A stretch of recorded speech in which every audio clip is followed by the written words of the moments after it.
3.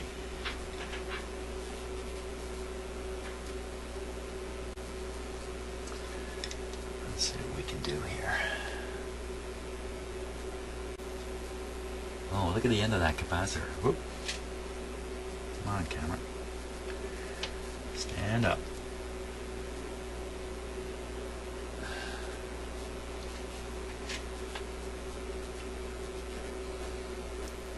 Now you're looking right at the end of the capacitor. I'm going to change out, and it's not looking so good. I wouldn't think that that's air and moisture tight.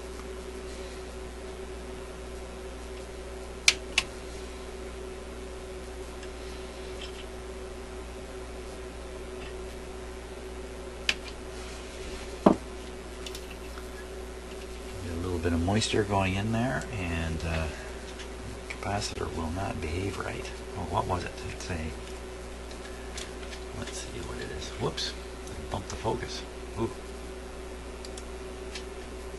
The flying mouse move there.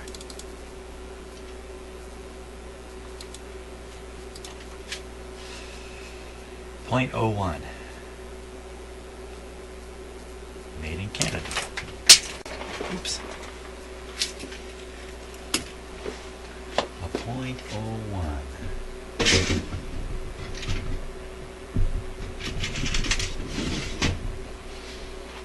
Two types to choose from here.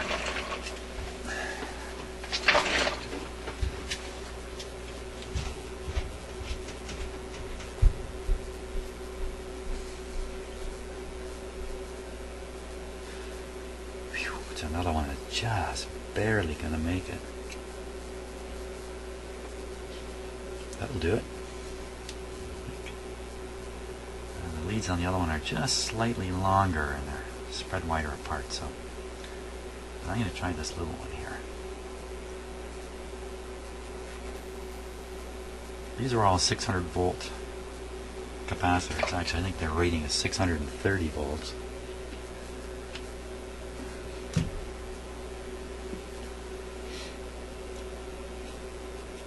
Now, why 630? I don't know.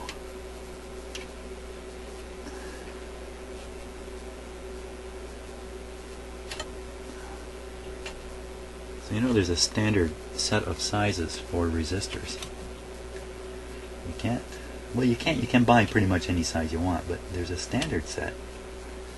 And I think it's only 12 or 13.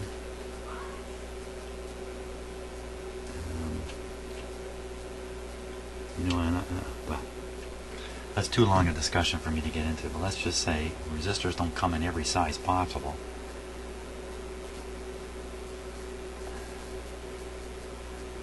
Kind of contrary to what I just said a moment ago, so that's why I better not talk about it.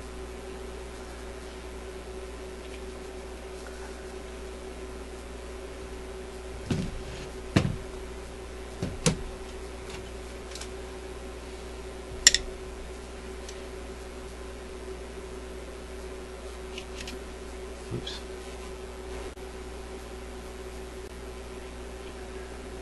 So when I bring my hand in, knock out the light. The camera might adjust, but my eyes aren't adjusting well enough here. Bring in a secondary light.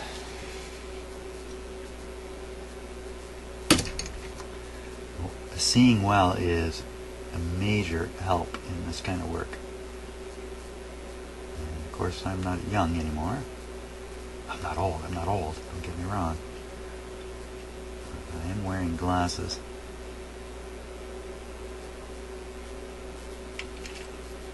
Ooh. And I do need a new prescription.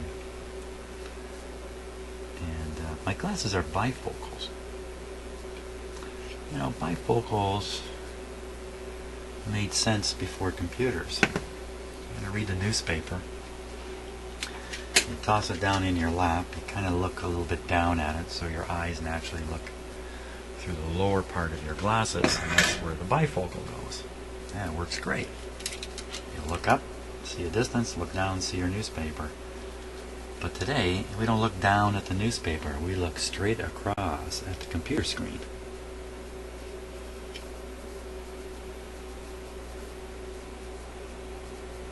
I don't know, did anybody just hear that?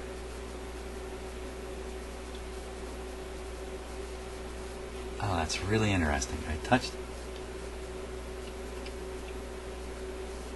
something here.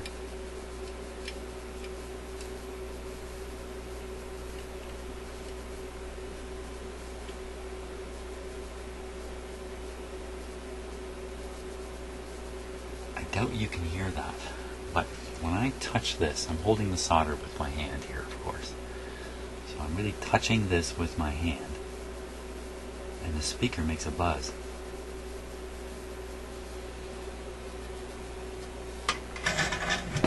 I think I'm going to take off my hot chassis light, which is grounding the chassis, which may, without getting into an explanation, may actually make things a little more dangerous. I bet you it doesn't make that buzz now. Isn't that something? It's actually enough signal. This is really strange. Oh, I can hear it again. Soldering iron.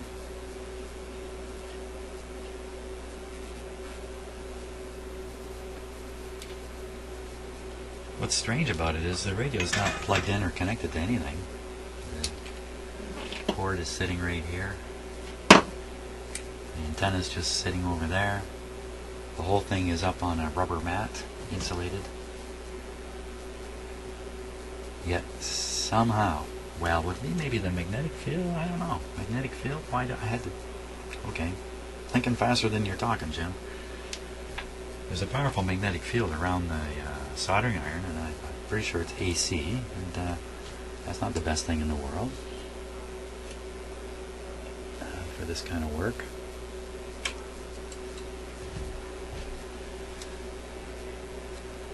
And that could induce current flow in any other coil in the radio. That comes close enough to.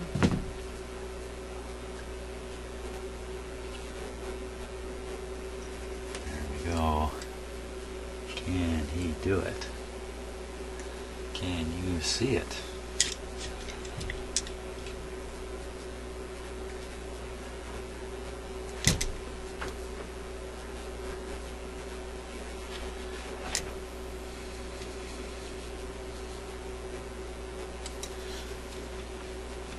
And that induced magnetic field generate a little bit of current in the radio somewhere, and in this case it's managing to get all the way to the speaker.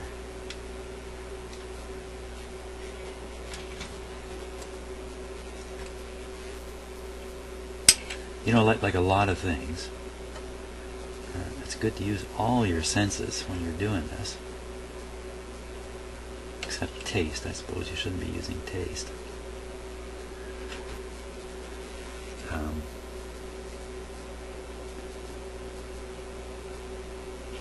Put a little hook there. Where are we here? Go down under there. And put a little hook on here. I'm not making the most secure solder jobs here, but they'll certainly be good enough for in this radio.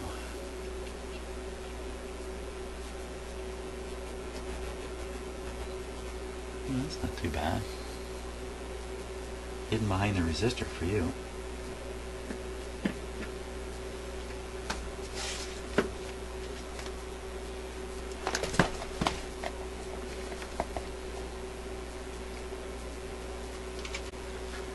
Now it's really in the way.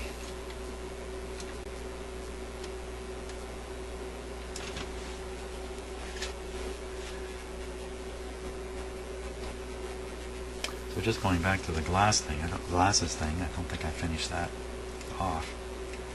I find when I look at my computer screen, my bifocals cause me to tip my head way back. And it's not long before my neck is aching. And I have to imagine this is happening to everybody. Now, last time I was at the ophthalmologist, quite a while ago now, I complained about this. And he just looked at me. They had no solution for it, other than to buy multiple pairs of glasses. So that's what I did. I went to the drugstore. I just bought the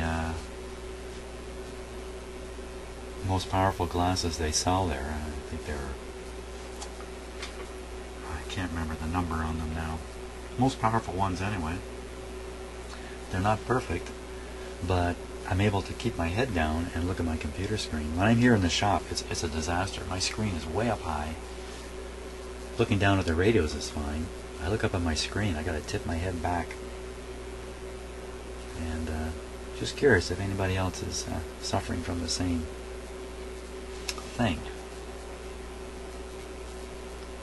Okay, let's go here. I got these two and this big guy. Now, this one's got a resistor right coupled close to it. So that's a little bit of an extra challenge on that.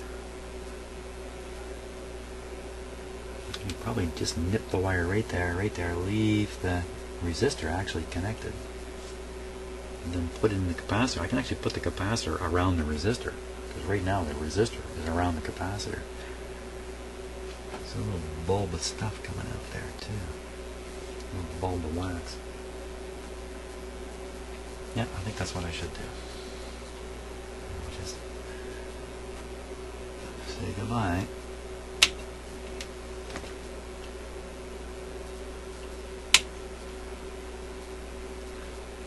0.05. 0.05.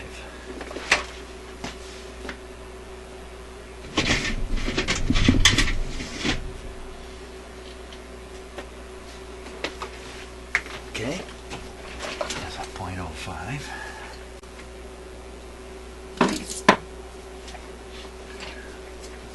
So that's the resistor we want to go around. Look at, see how it's put in over here. It's because of the big capacitor. I don't need all that anymore. All that excess wire there. It's not connected to anything else. So I think I'm going to make a bigger change here and get rid of this loopage of wire. I think I can get that right off the terminal here.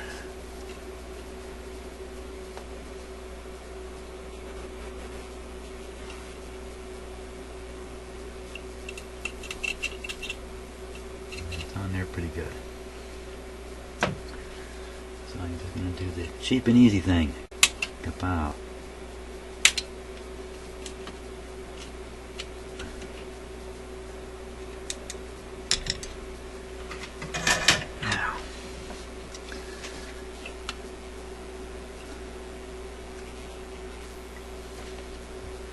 Let me just move the camera here a little bit. Giving me a bit of a headache here.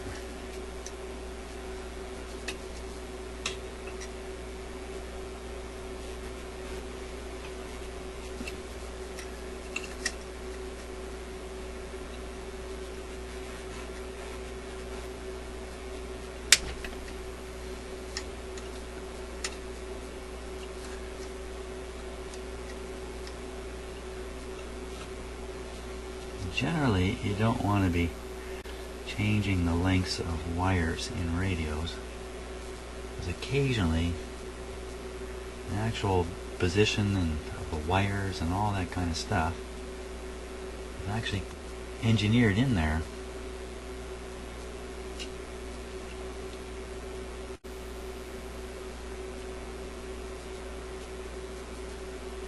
And you might get some unexpected results.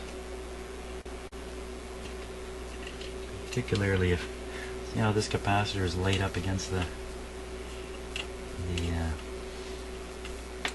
chassis there?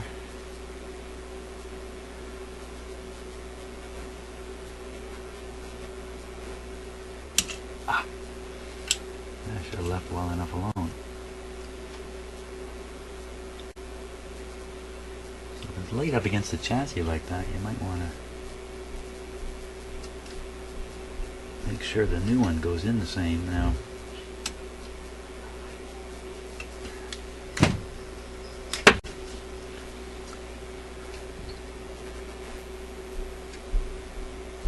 there we go.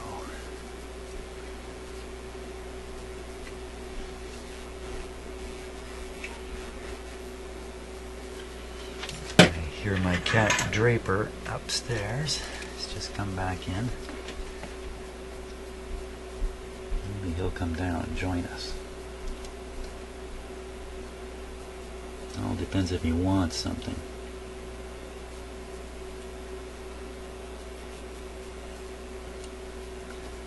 Cats can be very friendly when they want something. There we go.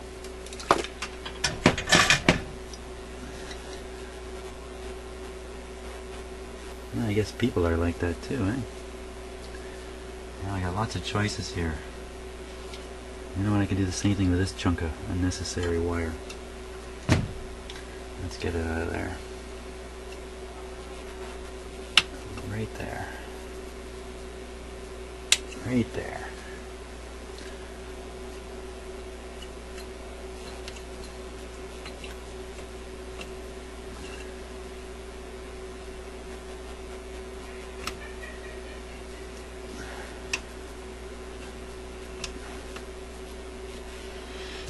Okay. Now,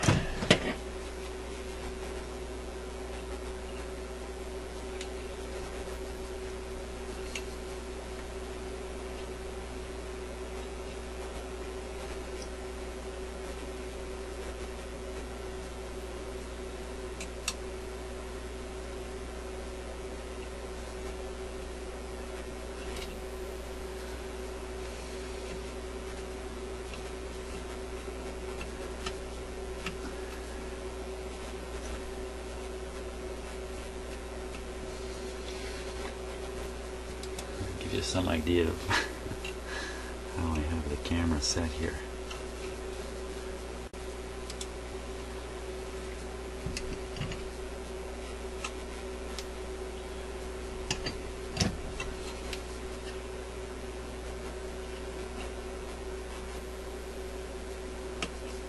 Oop.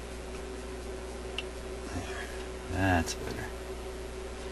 Now just bring in that capacitor.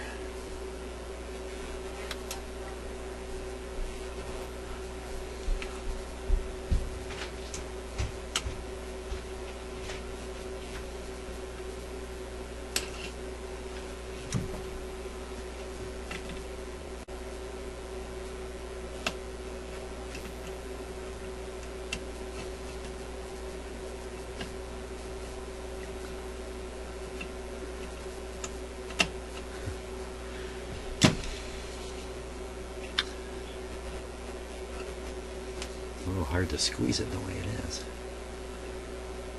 Yeah, that's not too bad. That's going to solder up just fine.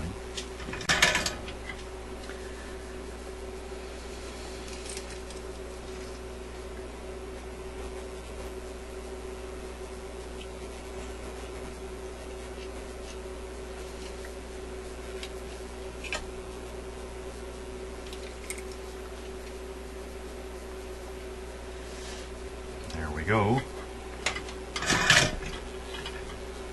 Well, that's all. Still got this guy to do here.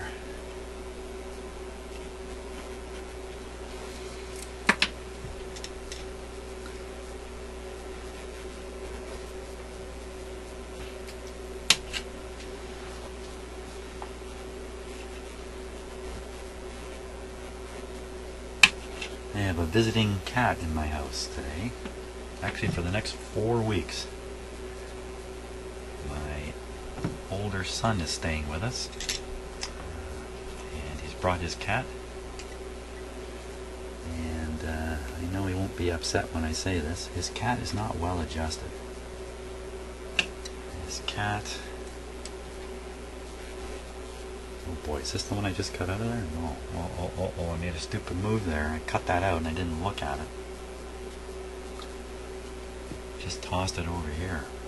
Oh no. I think it's probably this one. Yeah, it's this one. 0.05.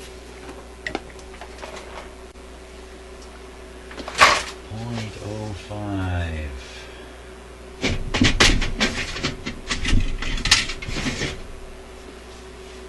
Okay.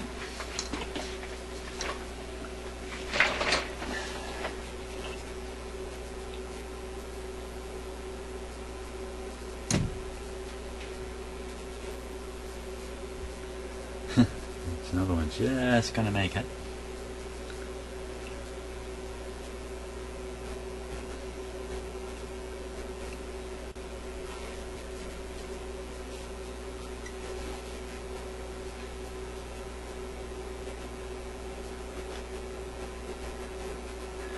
Some of these capacitors, see the black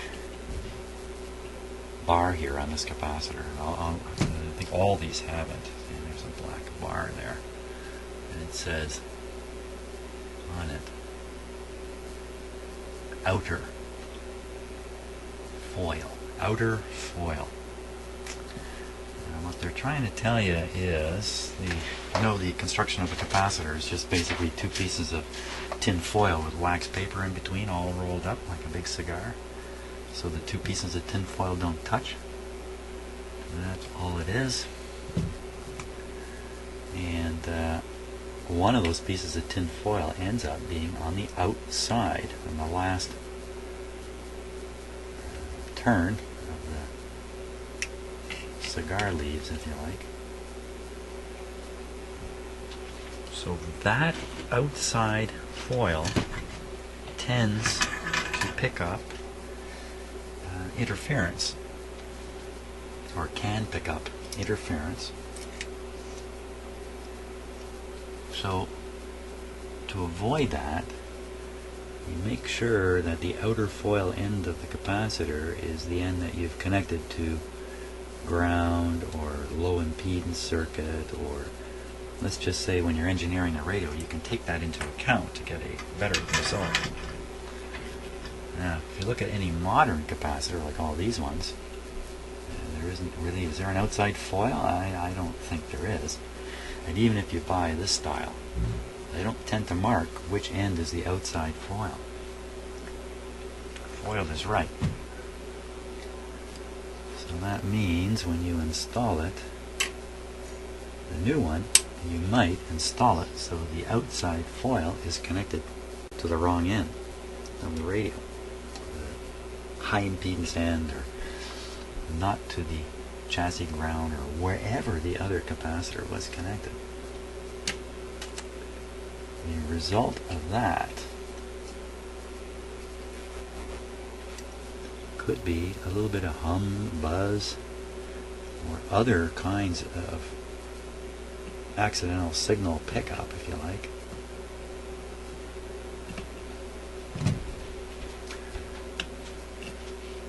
And I don't know what to do about that myself. Now, I actually did a little experiment. I don't think I videoed it, where I took a capacitor with the foil end marking, and I just put my fingers on it like this, and I hooked this end up to my scope lead, and then I turned it around, I hooked up this end to the scope lead to see if there's any difference, and sure enough, there was. The outer foil one picks up my hand interference, which my body is picking up all kinds of AC signals here, just like everybody. When you're sitting in the modern world, it really did make a difference. So ever since then, I've been kind of in a bit of a quandary about that. Now, you could do a quick test with the scope or maybe some other thing and figure out in a modern capacitor if one of the leads is more sensitive for interference pickup than the other.